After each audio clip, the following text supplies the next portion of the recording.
Hey, Gabriel. Hey, Gaybros, Jose. I don't know if I should keep asking this, but where are we today?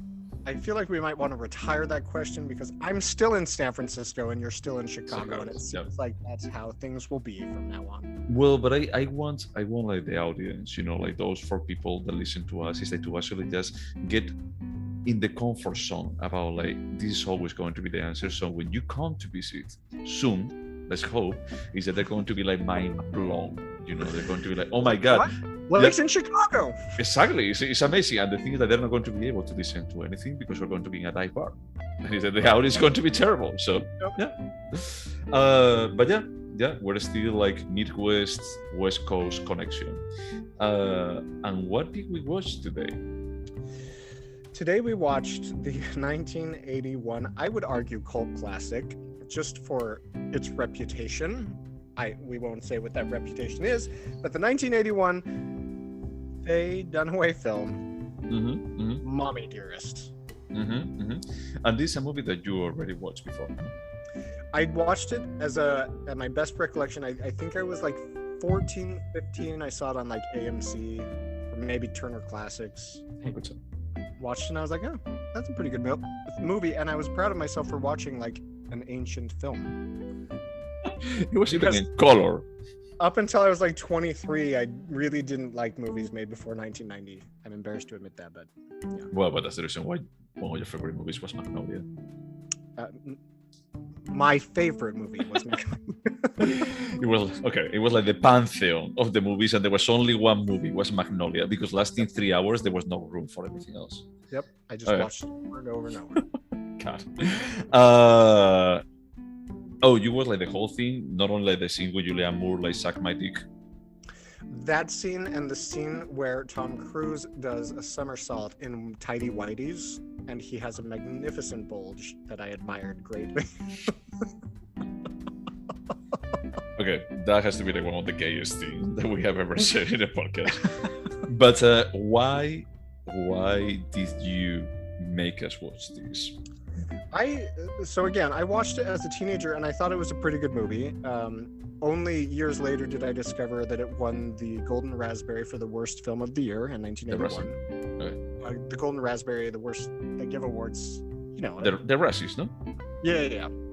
The official name is the Golden Raspberries. Oh, good. So it won the worst film in 1981, and then in 1990 it won the worst film of the decade, and then. Recently, I saw a review that referred to it as the Citizen Kane of bad movies. And while this podcast does not focus on bad movies, you and I both share an adoration for like showgirls. Yeah, I mean, personally, I like movies that they are so bad that they're hilarious. So the hate watching part, but it's like I make fun of the movie while I'm watching it. So the thing is, like, when you told me about like that quote about like this, that the Citizen Kane of bad movies, I have to ask you, what do you understand by that? I thought, honestly, that it was going to be so bad, I was going to be laughing the entire time and enjoying myself so much. Exactly. I imagine Showgirls with Faye Danaway. And I was completely down for that ride, What I found was slightly different, let's just say. It's unexpected. I will say that I do find the statement that it's the Citizen Kane of bad movies to be accurate. Why? That being said, because this is probably it's not the worst movie I've ever seen. I've seen like Bring It On 3. So, but it's spectacular and exceptional in that it was a major studio film. All right. I can't think of like a studio film that had millions of dollars invested into it and it's this bad. Like somebody at that studio was like, yes, let's put this in theaters, and that dude or that woman should be fired. Someone read that script. Someone read that script and green-lighted it. Let's make this a movie. Get Faye Dunaway on the phone. And that's I don't want to get like there yet. Let me just summarize first, because I have like just already like some thoughts. We will get to them. But as it's my turn to summarize it, I would just say that this is like a biopic based on memories from the daughter of John Crawford, the adopted daughter of John Crawford, and basically follows the life of John Crawford since he decides, we don't know what year is he, like probably early 60s. What year she died? No. What year the story starts in? It had to be, 40s, 50s. No. So she decides to adopt a kid. I mean, the thing is, like, it's very interesting because there is never like too much guidance about what year it is. Is that they are like time jumps, like time skips. They never address them. Is that you can only realize that they are time skips because the actors and actresses, they have like more rings, more makeup. Maybe the kids grew up. Maybe, because I will get to that later. So it follows that one day Joan Crawford realizes that there is something missing in her life, and that thing missing is a baby. But she cannot carry babies. She cannot carry the fruit in her womb because she actually had like 7 miscarriages in the past. So she's barren. But I want to call it here that she didn't want a baby because she wanted a kid. She wanted an accessory. Well, she felt like she needed something, and then talking with her lawyer boyfriend, let's say. Buddy, yeah, whatever. Greasy Hollywood guy, yeah. He says that it would be pretty good for advertisement too. And she ends up acknowledging that, it could be good for advertisement, But initially, it looks like she really wants the baby because she has some kind of mother instinct kicking in. Now, this is one of the things about this movie is like the movie does like a terrible job about developing characters. Is that they are no like multidimensional characters, is that they are like just flat. It's a bit more like, and things happen. It's not about like just developing the characters as a multifaceted entity. So she wants a baby. I would argue there is literally, this isn't me being superlative, 0 character development. There is nothing to shed a light on any of these people. Nope. And I do want to just chime in. Tina Crawford was born in 1939, so this starts in the late 30s and in the 70s. Yeah, what she does. So the story follows like the initial nice relationship that they have, or we suppose. Then we see that Joan Crawford adopts another baby because now she cannot stop. She has to cut them all. That is called Christopher, I think. The first one. Does it really matter? Because that character disappears. Nothing. It completely disappears for half of the movie. Is okay? Your trauma is pretty obvious that this is based in a memoir from the daughter because the son has disappeared completely. It doesn't matter. It doesn't matter if how he treats him or whatever trauma he had or anything. Is that we even saw him like just getting attached to the bed. I don't think that they never say why. So that scene, and when he offers to help Tina clean up the bathroom floor in the middle of the night, that's why I think that character existed. Those 2 scenes. Yeah, actually, you were saying earlier that is like the kid, sort of like John Crawford adopts Christina as an accessory to her life, but it's like the existence of Christopher is an accessory to Christina. Yep. It's almost she doing the same on the memoir if it's actually accurate, the memoir to the to the movie. I mean, so there's 2 things at play here. One, this is the saddest, not the saddest, it's one of the saddest upbringing that a child can experience, and it apparently happened. And the way they portray it is the worst way they could have portrayed this. Yeah, so the center character is mostly Joan Crawford, and then Christina is just there on the receiving end. So it actually just follows like how she gets fired from the Metropolitan Mayor, and she's like depressed. Then she has like another career. Then her career ends again. With another student. There was the Warner. It ends again. She marries like the CEO of PepsiCo. And they had like a new life, and she gets sent to a boarding school because she tries to peek into her mother having sex, and then she freaks out. So, or not, we don't know. Everything is so random. Every single motivation, every single like explosion of the character story is like so random that it's like I don't know what I was watching. It's like I was watching a train wreck, but it was a train wreck that I didn't even want to watch. If it was not for the podcast, I wouldn't have finished watching it. Yeah, just in terms of pure storytelling, this is the least cohesive film I've ever seen. Nothing was connected. It was almost like a series of shitty vignettes Correct. that weren't connected at all, and I didn't care about a single one of them, with the exception of her telling off the board of the chairman of the board at the PepsiCo. Yeah. Like, that scene, I found it super amusing. I found it amusing, but I found it like from a different movie. I found it is like, look, this doesn't have to do anything with the rest. It's like most of the story is like always Christine, Tina, and Joan in the room.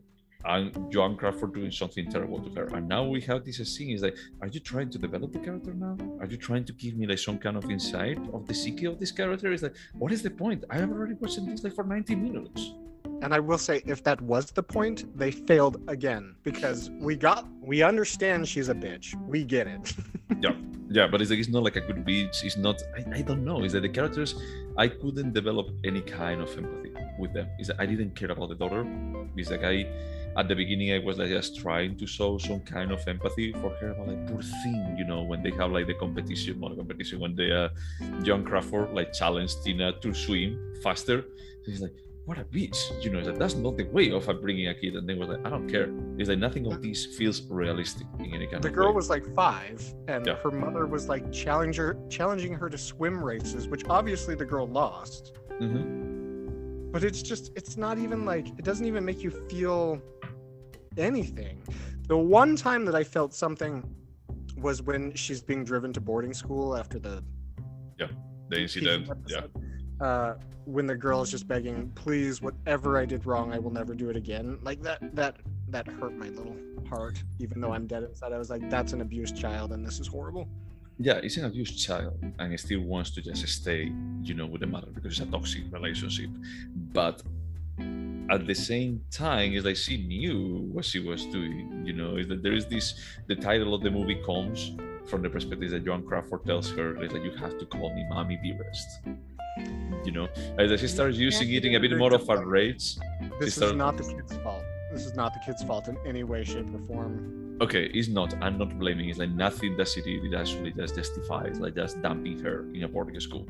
Nothing. Okay, but what I'm saying is like the characters are the writing is so poor, and the motivations are so random that it's like it doesn't matter if she did something or not for justifying it, because there is no reasoning behind of how the characters behave. Is that this is probably one of the worst scripts that I ever seen in a movie. The worst. I don't disagree with you. I was blown away at how bad this movie is. Is I would say that it's more or less at the same level as The Room, of being completely incongruent. I would agree with you. It's just that The Room is entertaining. because the thing is that it's true that he put like a lot of heart and it was garbage, and probably they would have actually just realized that they were doing garbage, you know. But this tries to be serious, and it's like when you actually look at Faye Danaway like freaking out with the wire hangers, and we have like a 10-minute scene of, you know, like just directly beating a kid. It's so over the top. The acting is so bizarre that it's like people should have realized is like this is not good. It's not good, and we're not talking about like this is not good for the 80s. It's like this is terrible. And I told you before the beginning of this podcast that is that it made me think of Sunset Boulevard. You know, it made me think from the perspective that this is a big studio making a movie about an actress that is like being forgotten, you know, and living on the side. I think that Sunset Boulevard does an amazing job about developing the characters and driving them somewhere. Is that they don't have any idea about what to do with them, but they try to use like some of the histrionic acting that they had in Sunset Boulevard. At that point is when I felt is that there are scenes that I could actually almost like translate one to one, like the acting on this scene is the same as the acting on this other scene on Mommie Dearest. And that scene with the wire hangers, there is, okay, I can see like Gloria Swanson like just freaking out and just like doing something crazy. But here it feels out of place. It feels like there was a motivation for her. She was like a theater actress, you know, and that turned into the silent movies, you know, like actress, like a star. And it's like she only knew to behave in that way. And now when you're like placing Faye Danaway acting in this way as Joan Crawford, that it was not a silent era actress, is like this makes no sense. Is that there is no reason for being like so over the top at all. And it's very interesting because Joan Crawford is a big studio actress. Mhm. She died an incredible celebrity. Everyone knew her. She died in 1977. Yeah. This film was released in 1981 by a major studio, Yeah. which blows my mind. This like beloved actress. Yes, she was a shitty human being, but she was, you know, the silver screen star of her time. They waited just 4 years, not even 4 years from the time they started filming, to release what I think is just a hit piece from a studio that's like, hey, she was a shitty person. Here's who Joan Crawford really was. But they didn't even do it well. No, I mean it almost feels like you say like a hate piece, no? Hit piece, which means to try and take them out, destroy their reputation. Oh, gotcha. Yeah. And it feels like that, but it's like what was the studio behind this movie? And that's one thing I wanted to say is that It's Paramount. we are removed by, I think, 2 or 3 generations from Joan Crawford's universe, right? I think if we had been born in, I don't know, 1950, 1960, the names they drop in this film would mean a lot. We would understand, oh, that was an important studio guy. Oh, this happened. And we're missing out on a lot of that. But clearly there's something here from a studio that just wanted to just destroy her reputation. I mean, maybe you know, like the book, like the memoir was like the biggest best-selling book in I don't know, in 20 years, and they were actually just competing for just getting this. And now it's Paramount, and the 2 studios that I mentioned is Warner Bros. And Metro-Goldwyn-Mayer. This was like a So maybe competitor. Paramount was just like, fuck you two. Exactly. You know, it's like, oh, she died like recently. It's like, I don't want you to do any kind of re-release and just making money. It's like going to be like doing something that is going to be like blocking you from doing anything.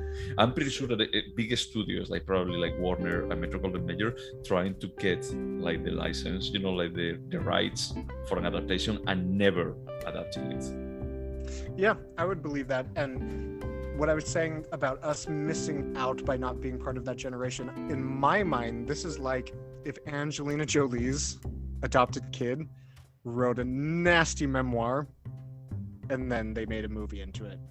I mean, I think that's how culturally impactful these memoirs were, but I don't know because we're too young. Yeah, So- exactly, we're too young. But everything from a technical perspective on this movie is garbage. Just let me disagree with you. I found the opening sequence brilliant. When she wakes up, she has the alarm clock, everything, she goes through and does her washing routine. Like, that was a setup to an interesting film, in my opinion. Everything is Art Deco. She has the ice. Like, that was a very nice setup to a film. After that, everything is shit. Okay. Let's say in a movie that it lasts more than 2 hours, let's not forget this, is like if we remove the first 2 minutes, everything from a technical perspective is garbage. It's like the acting from Faye Danaway is ridiculous.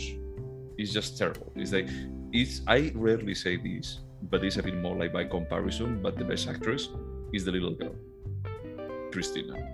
Like the young version, as they have like 3 different actresses like playing her, is like that one. I felt it's like, okay, it's good. I actually was talking, I watching it with someone, and I was asking if he had any kind of opinion about it, and he says, look, the thing that I found fascinating is like the character, everything is like so poorly written that was she's a toddler, I don't know, like 7, 8 years old, is like her character is the only one that makes any kind of sense.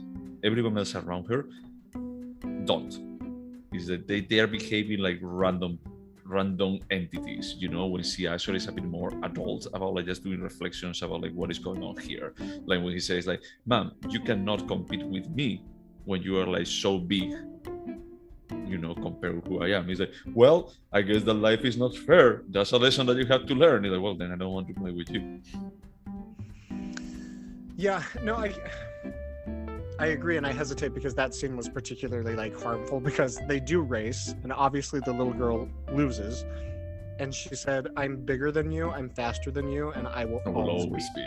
Yeah. And you see this little girl completely devastated. But that's the part that is like, a part of me feels like there is quite a bit of imagination to this story. I assume that this book was released after Joan Crawford died. I would love to know, because I don't think possibly that girl would have had the strength to release this while Joan Crawford was alive, because she was basically her bitch through her entire life. Yeah. So I don't know. I'm not saying, and I don't really care. I care about like the end result. What? So her memoir. Okay, so Joan Crawford died in 1977. The memoir came out in 1978, and the movie was 1981. This was just to assassinate Joan Crawford's reputation. This is it. But they didn't do it well. Well, I mean, they did it.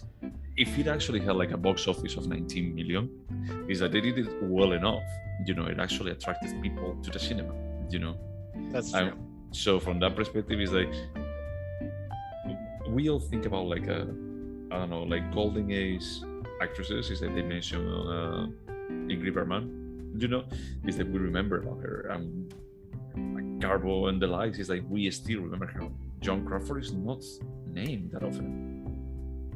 It's interesting because it is a household name, in my opinion, but just before we started recording, we both looked up her IMDb. Yeah. You had seen one film of hers? I think so, yeah. And I haven't seen anything, which is very interesting because she ended up actually being irrelevant. Like, they didn't have to make this movie. Time was going to take care of that.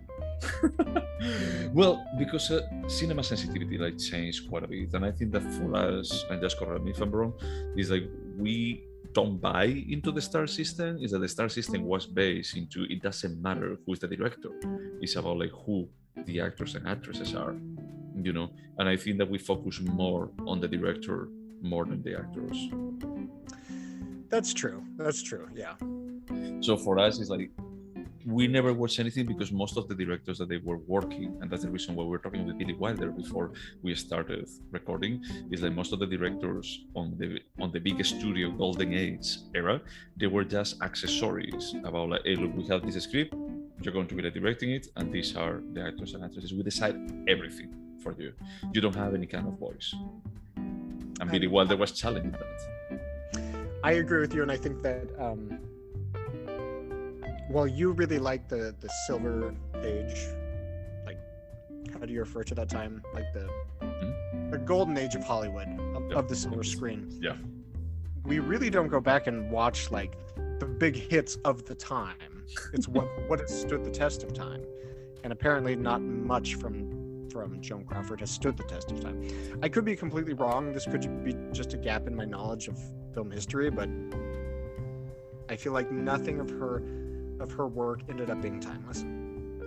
I think that we will have to actually rewatch a bit. It's like I know that the one that I watched for sure is Whatever Happened to Baby Jane, and that's a film I've heard of for sure.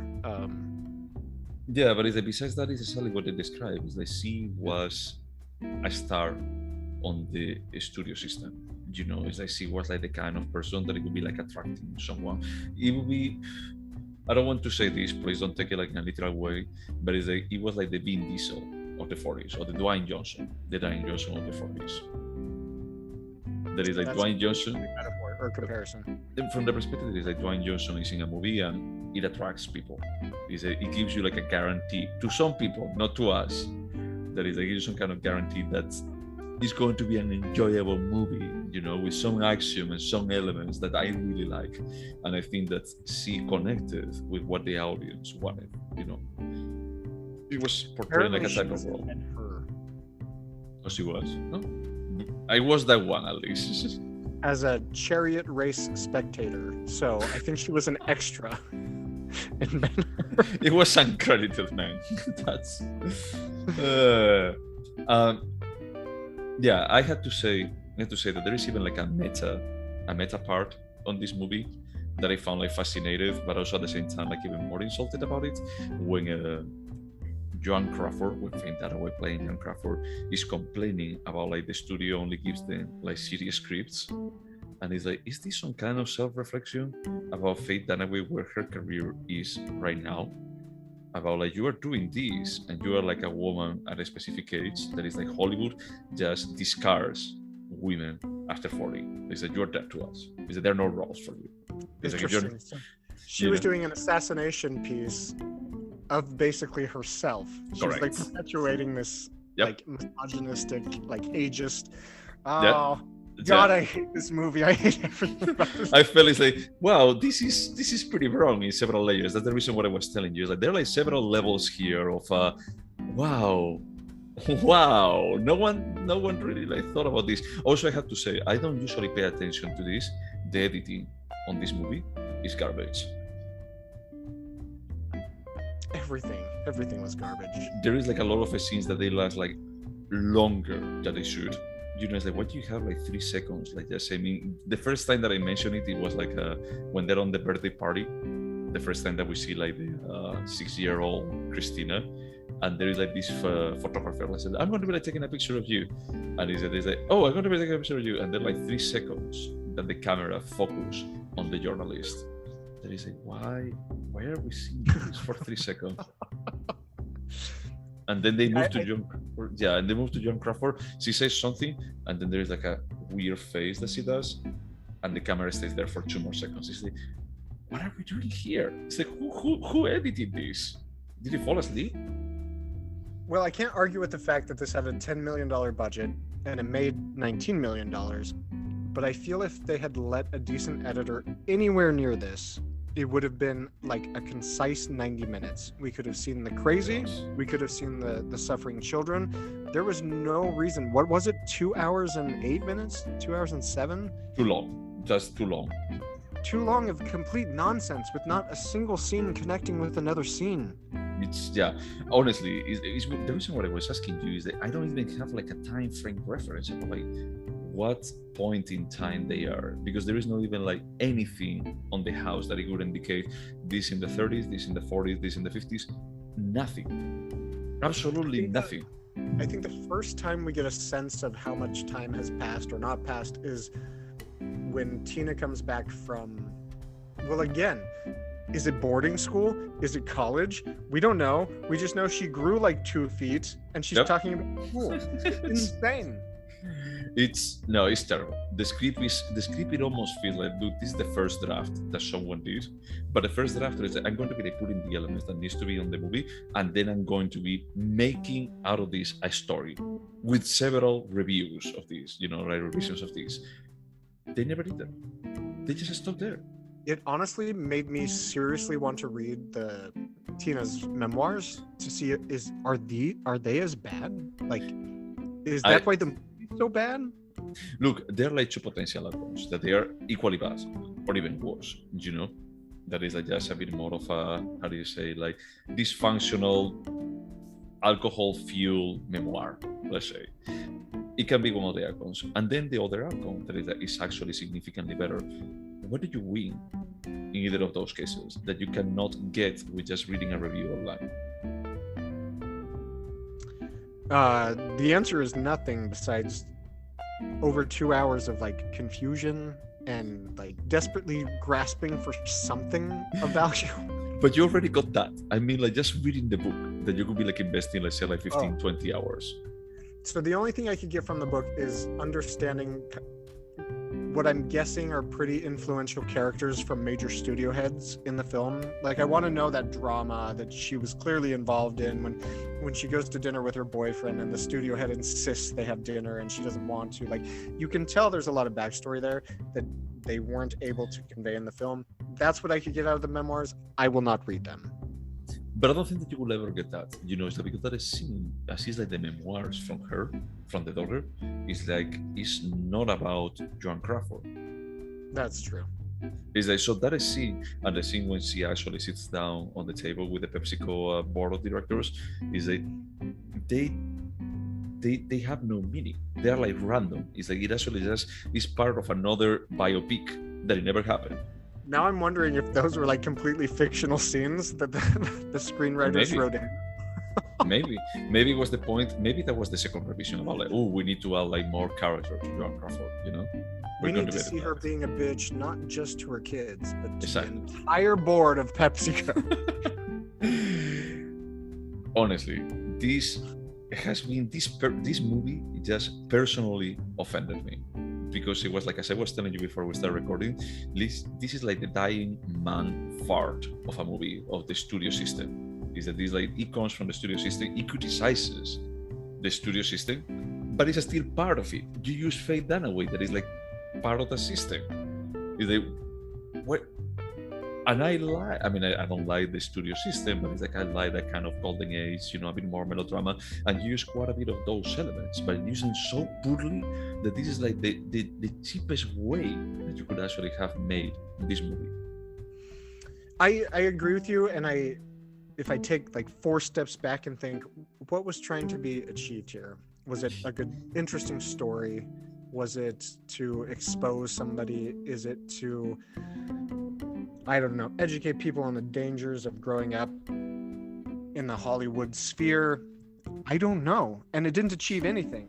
This is like, imagine a wet blanket, being wrapped in a wet blanket. That's what this felt like. 2 hours of being wrapped in a wet blanket, being uncomfortable, not having any fun.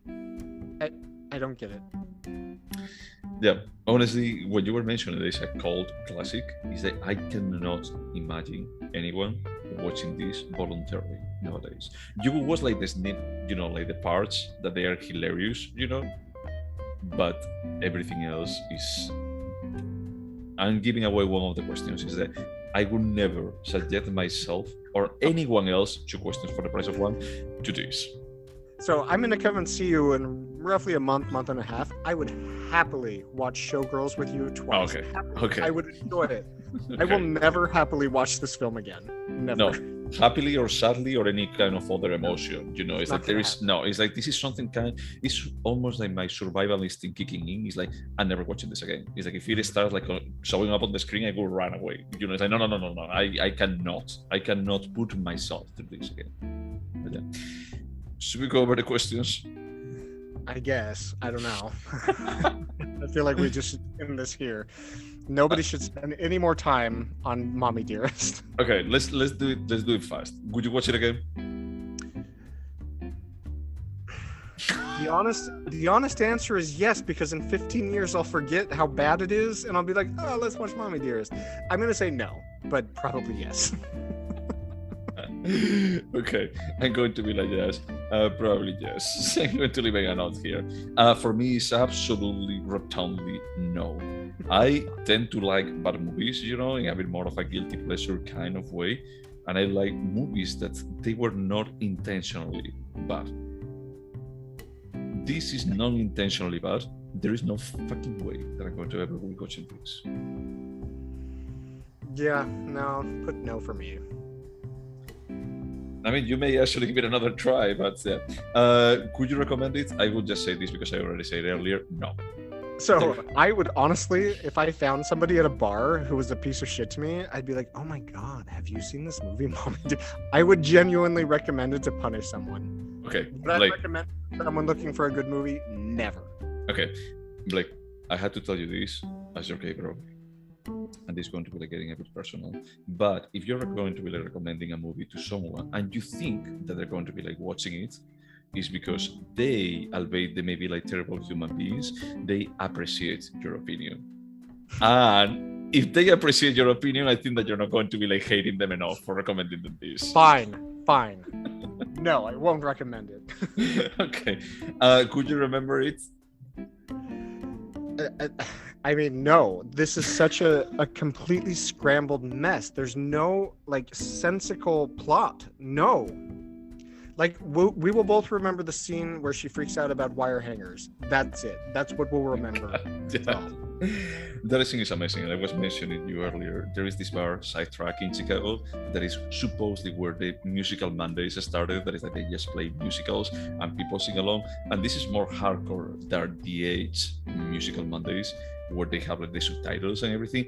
Here they don't have subtitles, and people know all the numbers, and it looks like they actually play that scene of the wire hangers, and people quote unquote sing along.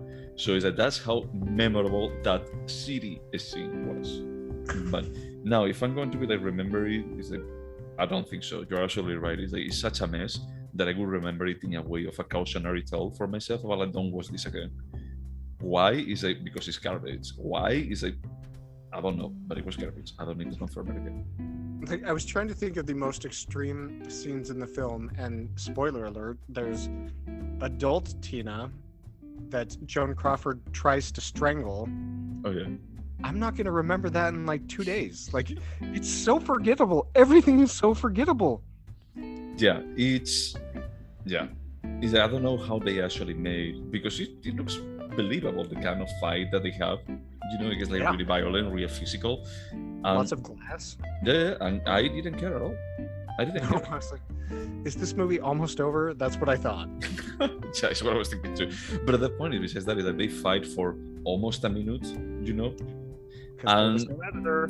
Yeah, and no one comes to stop them. It's just like, but there was a journalist there. What is he doing? He's like just taking like notes on the typewriting machine. And then Joan Crawford gripped her daughter's neck. Exactly. Yeah. Dear readers, you won't believe what I'm like witnessing right now. So it's just bizarre, but in a way that is not memorable. Yep. So, is there anything artistic about it? Absolutely fucking not. I mean, I really wanted there to be something to be like, this is what makes this bad movie good, and there's nothing. Well, you said that they opened a scene. That was super tightly directed. Honestly, I know you don't like Requiem for a Dream, but the quick cut that I liked so much when they did drugs that showed the pupils. I felt like it was that powerful for me. I understood immediately this character is fucked up and anal retentive. I was excited to see more. And I was not excited to see what I actually saw. It went down the drain right away. Yeah, I think that this was directed, as I was telling you, it's like from the studio system. It's like this is the kind of movie that it would be forgettable on the 40s. That it would be like just it'll be the kind of weekly movie that they just put out, And I think that the directing is like, at best, it was aiming to be functional, but everything about it was terrible, and not. And it was not functional directing. Like, as you mentioned, scenes linger too long. There's scenes with literally nothing happening. No, it's just terrible. Is it a timeless piece? This, I would arguably answer yes. It's timeless in that it was shitty in 1981 and it's shitty in 2021. I was thinking it from that perspective, but at the same time, I just feel I cannot say yes to this. I mean, for me, it's like, this feels like a really bad movie from the 80s trying to emulate being from the 50s or 40s. This is the most ambiguous question we have, and we answer according to different parameters each time. I'm just going to say no, because nobody should ever watch this movie. No. Whether you're born now, 2051, don't watch this. No, actually, I think that you had a good point earlier when you were saying that it's like, if we were in the Joan Crawford world, if we actually were younger, if we were just 30 or 40 when this was released in the 80s, we would have getting something different that doesn't translate to nowadays. Exactly. It would be like, that's timely. Finding out about the Angelina Jolie and the Brad Pitt scandal, and how did Jennifer Aniston feel, and what did the studio execs do? So yes, it's timely. Yeah. Lost a lot by watching it 40 years later. I don't think so. I think that it's easier to actually be more objective with it and just seeing for the piece of garbage that it is. But yeah, I fully agree that this is completely timely. That you would have getting different value. You have watched it then, but by nowadays standards, is that there is no reason for watching it. It should not exist today. Yeah, is that you could say that it's but it explores a mother-daughter toxic relationship. But it doesn't do it well. No, it really doesn't. It's a piece of shit. Yeah. Could you turn this into a TV show? No. If I had any power, I would shorten it to like 90 minutes, maybe an hour and 15. That's what I would do with this film. Yeah, I fully agree. Is that there is no reason why making this torture any longer. Do you think that this movie could have been better?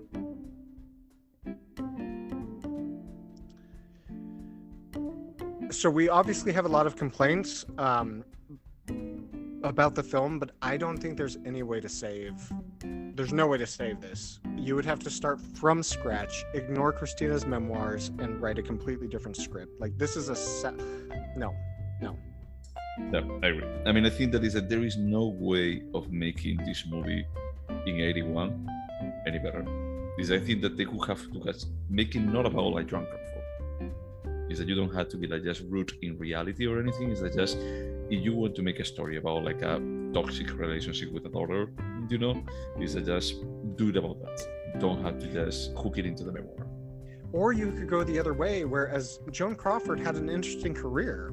So like the only actual like role that they mention in the film is Mildred Pierce, which had a revival with Kate Winslet. Like if they have dived into the details of her actual life, that could have been more interesting, but they didn't. They didn't look at her as like a multifaceted human being.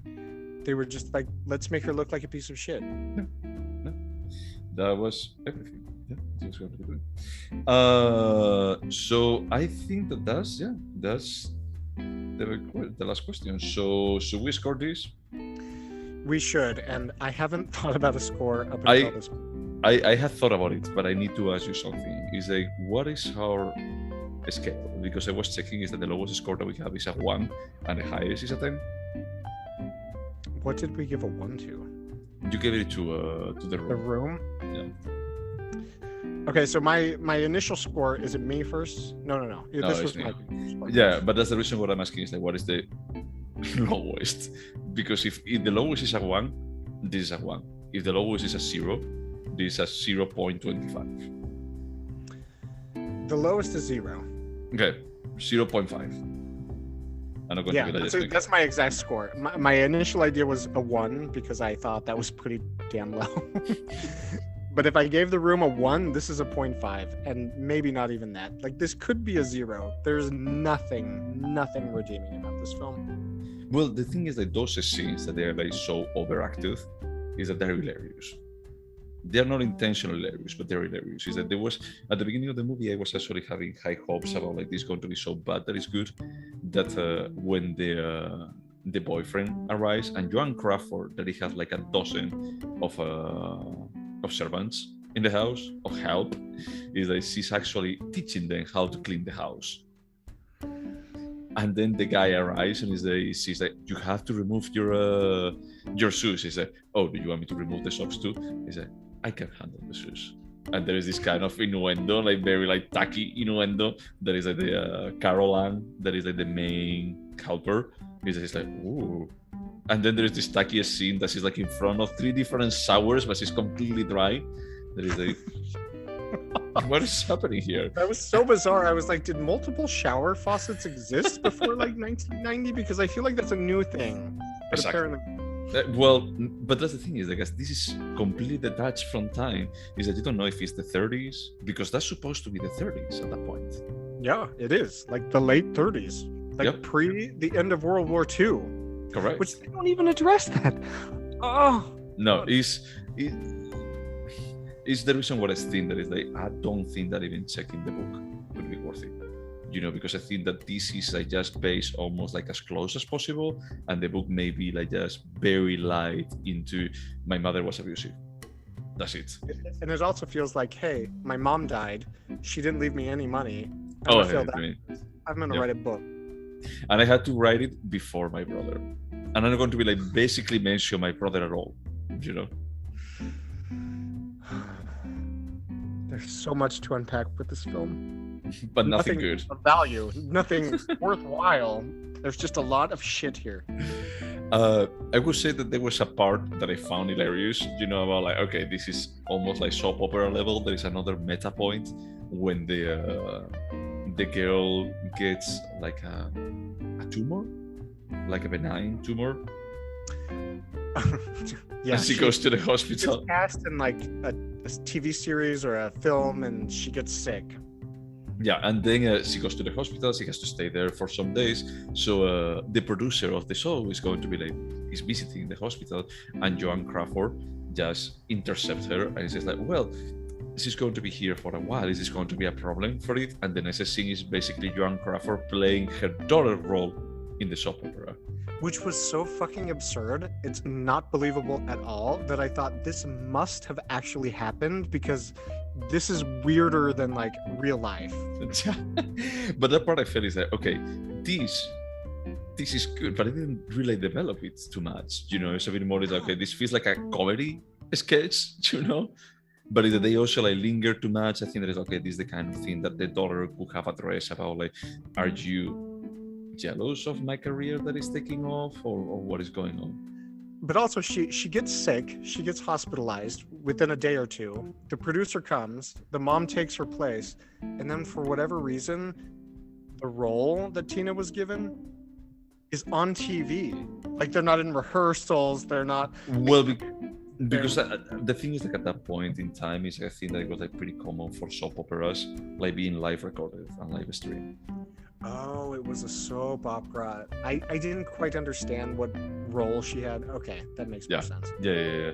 She mentioned it earlier that she was like just casted for a soap opera for a small role, blah blah blah, and it's like live television. A So 28-year-old, a 28-year-old. Where the mother is like 56 or 60. I'm literally getting upset at this film. Honestly, when I watched it, I felt like just this is basically is making me agree a bit more with Blake and his dislike, his disdain about the golden age of Hollywood, because it tries to be a golden age movie. But also, this came out in 1981, which is not the golden age of anything. No, it's not. But it's like at the same time, it tries to actually reflect all the golden age. It's like it's actually recorded with the acting, similar similar producing, to the 50s, the 40s and 50s. So from that perspective, I feel is that you're trying to do not really a self-reflection, because you're like really focused on destroying the image of this woman. But at the same time, is that you're using the resources from that time in a very poor way. So I feel like personally offended. I feel like personally insulted. Like this movie is insulting me directly. I do want to say that I can absolutely see the difference between the golden age of Hollywood and this film. Yes, it tried to replicate it, but I would never even put in the same universe Sunset Boulevard and this film.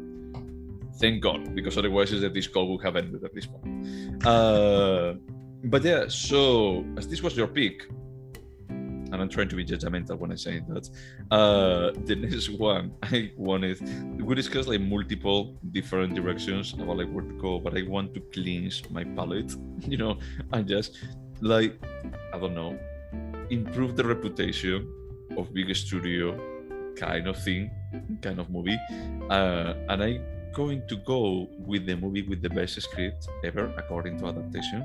So according to Charles Kaufman, maybe in an ironic way, I don't know. That is Casablanca. Which is fine by me.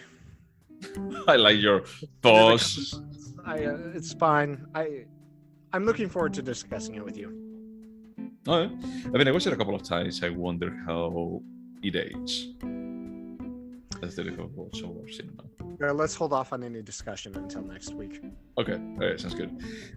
Anything else to say about Mommie Dearest? Yes, I have one question for you. After we have both spent more than 2 hours of our life watching this film, do you agree with that statement that this is the Citizen Kane of bad movies? I thought about it like for a very long time about like, okay, what is he trying to reflect? Because Citizen Kane it's not a perfect film. I love it, but it was trying to be groundbreaking, in some aspects. The cinematography, for example, is very groundbreaking. The narrative style is pretty groundbreaking. There is nothing groundbreaking even as a bad movie. I don't think it was meant to be groundbreaking. I think they were saying Citizen Kane is one of the greatest films of all time. This is one of the worst films of all time. That's what I think the reference is. Okay, so basically, it's like when you're talking about like good cinema, Citizen Kane is always going to come up in a list of 10 movies, even if it's not the first one, because Casablanca usually is higher. But what we are saying is that if there is a list of the 10 worst movies of all time, this is going to be like close to Is this top. always going to be on that list of 10? The thing is that, as we said, that is not memorable. As I told you, is that this movie, it will only be remembered by me if it needs to kick my survival instinct. You know, if God someone... damn you. Because I would have said yes, this would be always on the list of the worst. No, it's so forgettable. It will never be on that list. I mean, it's basically like if someone tells me that you should watch Mommie Dearest, it's like, fuck you, man. Fuck you. It's that don't talk to me. It's that you're dead to me from this point on. That's the reason why it would actually just remember it. But it's not something... Someone asked me, it's like, what are the 10 worst movies of all time? Is that I would say like many other movies. I would say The Room. Like way... Showgirls, The Room, Clueless for you, right? Yeah, no, Clueless is also like pretty forgettable. No, but you know, it's like I would just bring up like the Roland Emmerich movies, like Independence Day and the likes. Yeah. And all the catastrophes movies. But is that this one is like is not bad good enough. I agree. Yeah. So I think that it's a bit more dramatized. That part is that it's true that it's like one of the worst movies that I ever seen in my life, but it's not a movie that I'm going to remember. That's fair. Yeah. God, I hated this movie. Alright, man. Anything else? Wash your hands, man. Yeah, and stay away from Mommie Dearest. Bye. Exactly.